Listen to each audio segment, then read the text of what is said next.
Hi, continuation of candidate interview. This is Vicente Cruz, school board candidate for Oakland District 3. Go ahead with the next question. What are your thoughts on leadership? Leadership is very, very important, but I would love to see everyone take turns leading.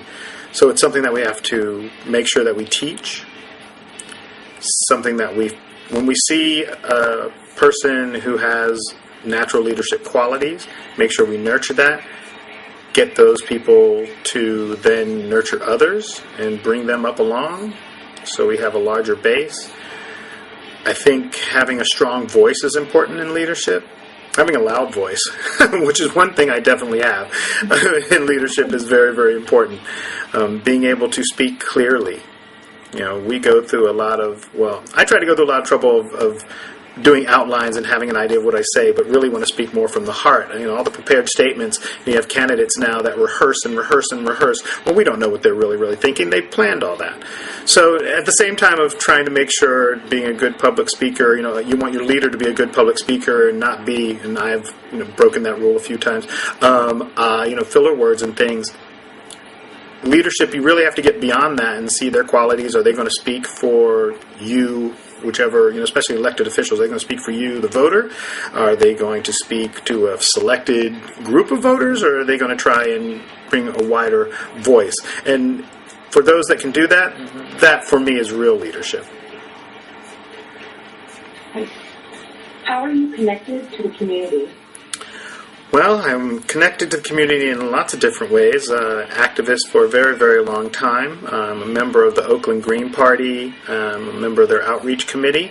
I've been working with going down, at least witnessing Occupy Oakland, not going and just listening to what the media will tell me.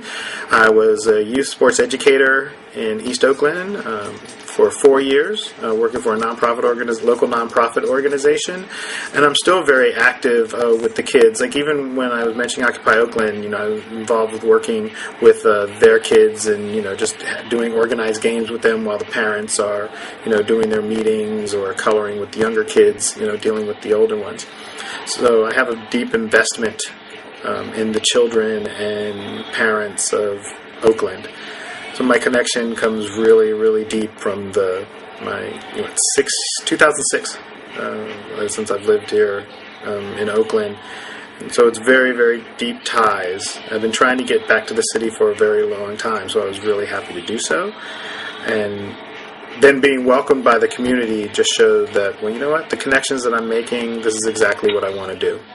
Yeah. I'm going to drink. Are you willing to listen to suggestions? Oh, yes. Not only am I willing, I'm going to be kind of an advocate to demand it. Really, for this to work, there's going to have to be a huge surge in voter registration. We're going to have to go to those people who are rightly cynical of the system and go, really, I am going to be your voice. I'm going to be an advocate for real, real change, fighting for money that you already pay in taxes to have it come back, into our school system so we can have a great education system. So, yes, I'm definitely going to listen to suggestions and, again, demand those suggestions. So, like, what do you think? What do you want? What do you need? And then formulating that and, getting, you take a large sampling of populace, you swirl it all around, get some rational thought, and then you go back as your candidate, and you go back as a candidate and, bring it to them. So I am definitely open to suggestions.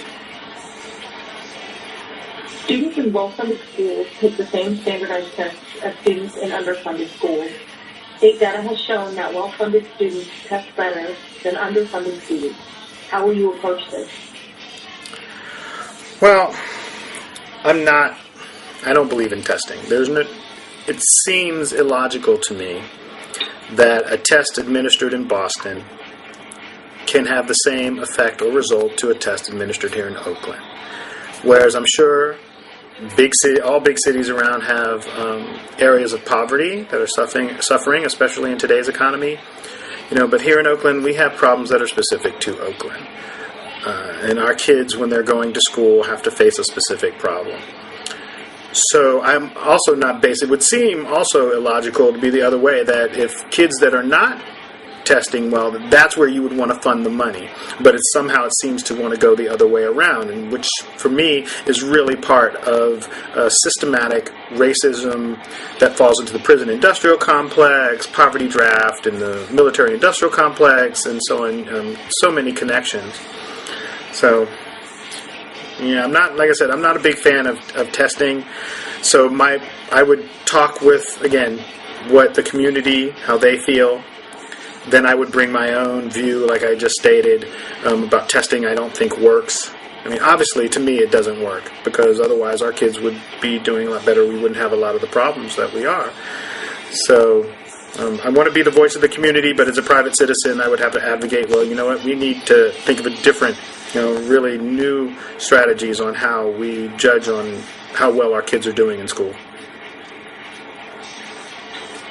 History, drama, and the arts are just a few subjects given less attention in current testing. What is important to teach? Well, it's all important. I think we need to take a more world-centric view in our education. Right now, you get a very Eurocentric view. Well, for people of color, East and West Oakland, and probably most likely poor areas all across the country, they're not getting their real history. They're getting little teeny snippets. And then also it seems that they know that arts, music, right, arts, sports, all of these things are so vital to the education of a child. Just as important, in some cases from a social aspect, more important than history and geography. But that's the first place they cut. So, I had mentioned, I think earlier too, where I would ask my community, do you think that we should have a grass field at every elementary school or every schools for children to play on? I would say yes. So that way also when having a real PE class, where you change, you actually exercise, not having to be in your fine dress clothes doing exercises. It seems part of the design to create a certain class of people.